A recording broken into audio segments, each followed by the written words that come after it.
તારીખ 8 ફેબ્રુઆરી 2025ના રોજ જયા એકાદશી છે।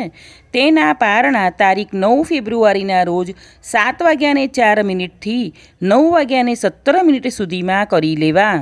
એકાદશીનું વ્રત વિષ્ણુજીને સમર્પિત હોય છે, સાથે આજે લક્ષ્મીજીની પૂજા પણ કરવી। વળી મહામાસમાં આ એકાદશી આવતી હોવાથી પવિત્ર નદીમાં સ્નાન કર્યા બાદ દાન પુણ્ય કરવાનું મહત્ત્વ છે। આ વ્રત કરવાથી દરેક પાપો નાશ થાય છે અને અંતે વૈકુંઠની પ્રાપ્તિ થાય છે। આજે તુલસી અને પીપળાની પણ પૂજા કરવી। વળી શનિવાર હોવાથી હનુમાનજીની પૂજા પણ ખાસ કરવી।